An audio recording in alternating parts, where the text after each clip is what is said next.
Hello and welcome to world affairs. मैं हूं प्रशांत Dhawan. Now अब तक आप सब लोगों ने इमैनुअल मैक्रों की जो ये स्टेटमेंट है ये सुन ली होगी कि वैक्सीन सप्लाई के मामले में भारत को भाषण सुनने की आवश्यकता नहीं है दुनिया के किसी भी देश से।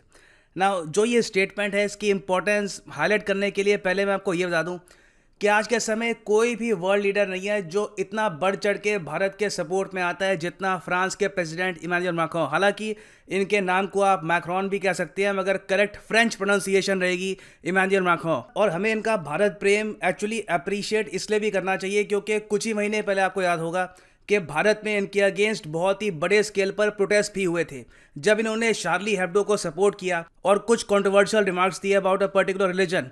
तो भारत में भी हमने देखा कि काफ़ी शहरों में प्राइमरली कोलकाता में इस तरीके से इमैनुअल मैक्रों के अगेंस्ट प्रोटेस्ट हुआ था। लोगों ने इस तरीके से जो उनकी फ़ोटो है उस पर ये जूते चप्पल इस तरीके से मारे और काफ़ी बड़े स्केल पर ऐसे इनका प्रोटेस्ट किया गया। मगर तब भी इमैनुअल मैक्रों आज के समय पूरे यूरोपियन यूनियन में इंडिया को सपोर्ट करते हुए ये यहाँ पर कह रहे हैं कि India doesn't need vaccine supply lectures. India ने पूरी इंसानियत के लिए वैक्सीन एक्सपोर्ट करी है। नाउ इमैनुअल मैक्रों ने ये स्टेटमेंट दी क्यों है, इसका रीज़न क्या है, किसकी तरफ ये स्टेटमेंट डायरेक्टेड है, ये सब हम डिस्कस करते हैं। मगर आगे बढ़ने से पहले एक क्वेश्चन मैं यहाँ पे आपसे पूछूंगा। बहुत ही सिंपल क्वेश्चन है। मैं चाहता हूँ कमेंट सेक्शन में आप सब लोग इसका आंसर करें। आबादी की परसेंटेज के हिसाब से दुनिया की कितनी परसेंटेज आबादी यूरोपियन यूनियन में रहती है?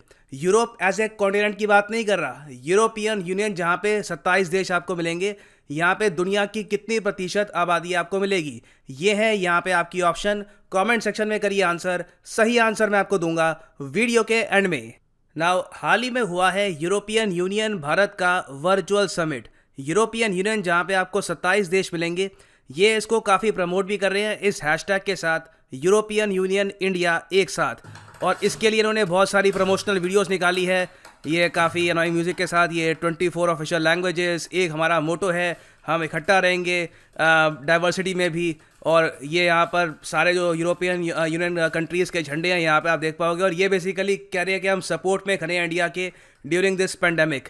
और जो ये वर्चुअल समिट है मैं आपको ये बता रहा हूँ बहुत स्पेशल है। यूरोपियन यूनियन दुनिया में बहुत ही कम लीडर्स हैं, बहुत ही कम वर्ल्ड लीडर्स हैं जिनके साथ इस टाइप का समिट करता है, जहाँ पर एक तरफ होते हैं एक कंट्री के लीडर और दूसरी तरफ यूरोपियन यूनियन की जो 27 कंट्रीज़ हैं यहाँ पे जिनका आप नाम देख पाओगे, इनके विभिन्न लीडर्स बैठे होते हैं यहाँ पे, संवाद करते हैं, बात करते हैं ट्रेड के बारे में, इन्वेस्टमेंट के बारे में।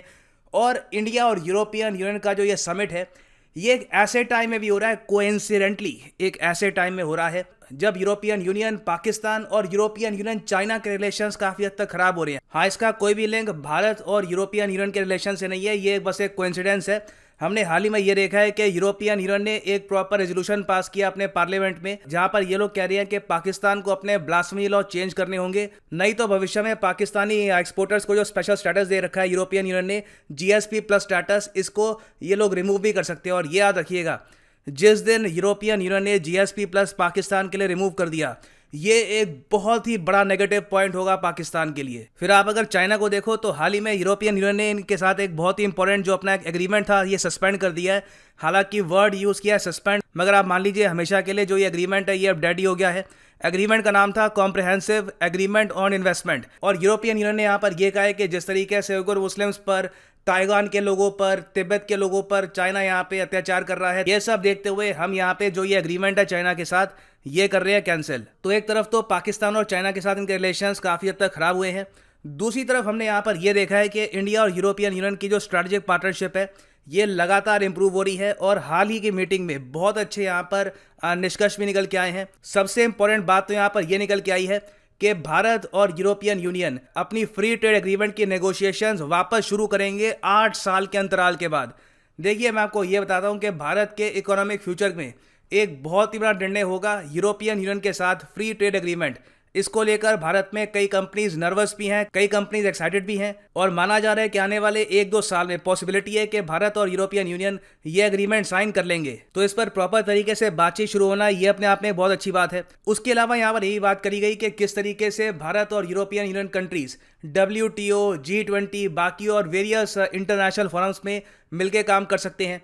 और ये भी यहाँ पर बात करी गई कि जो ज्योग्राफिकल इंडिकेटर्स होते हैं उसको लेकर भी एक एग्रीमेंट किया जाएगा between India and European union very soon. और एक और बात यहाँ पे डिस्कस करी गई है, इंटरनेशनल ट्रीटी ऑन पेंडेमिक्स। कि कल को फिर से कोई पेंडेमिक फैल गया, फिर से किसी देश में किसी आदमी ने चमगादड़ खा के अधिकार ले लिया, तो ऐसे टाइम में कंट्रीज जल्दी इकट्ठा हो, उसके लिए होनी चाहिए एक इंटरनेशनल ट्रीटी ऑन पेंडेमिक्स, और ये बनाई जाएगी WHO के फ्रेमवर्क के अंडर ही। और यूरोपियन यूनियन ने यहाँ पर इन्वाइट किया भारत को कि आप भी बन जाइए इस ट्रीटी का पार्ट। नाउ ओवरऑल जो समिट था ये काफी, मैं कहूँगा, पॉजिटिव था। नाउ इस समिट में जैसे मैंने आपको दिखाया, एंगेला मर्कल भी मौजूद थी। नाउ जर्मनी की जो चांसलर है एंगेला मर्कल, आपको याद होगा हाल ही में इनकी एक स्टेटमेंट आई थी कि मैं एक्चुअली रिग्रेट करती हूँ, मुझे ये बात बिल्कुल पसंद नहीं है कि आज के समय भारत बन चुका है वर्ल्ड फार्मेसी। एंगेला मर्कल ने ये इसलिए कहा था क्योंकि आज के समय यूरोपियन यूनियन में जो वैक्सीन है उसकी काफ़ी शॉर्टेज है, और कुछ नेता है with in the European union जो यहाँ पर कह रहे हैं कि इंडिया की तरफ से अगर वैक्सीन की सप्लाई में कमी ना आती तो यूरोपियन यूनियन आज के समय किसी प्रॉब्लम में ना होता। ना एंगेला मर्कल ने यहाँ पर बस ऐड कर दिया कि हमारी वजह से ही भारत बना है वर्ल्ड फार्मेसी, और मुझे ये बात पसंद नहीं है कि भारत आज के समय वर्ल्ड फार्मेसी है।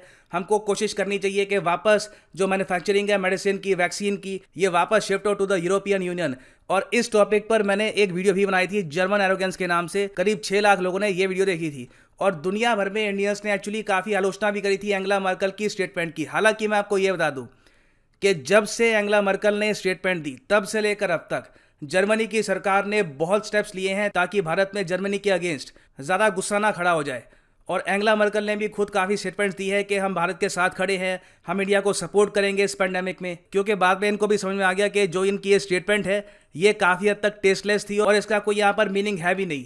जर्मनी ने कभी अलाउ नहीं किया था कि इंडिया बन जाए pharmacy of the world. India ने खुद अपने दम पे ये जो इंडस्ट्री है खड़ी करी है। तो जो ऐसी स्टेटमेंट्स है इनके अगेंस्ट इमैनुअल मैक्रोन ने यहाँ पर ये कहा है कि इंडिया को वैक्सीन के इशू को लेकर किसी से कोई भाषण सुनने की जरूरत नहीं है। इंडिया ने वैक्सीन मैत्री के अंडर बहुत से कंट्रीज़ को वैक्सीन प्रोवाइड करी है।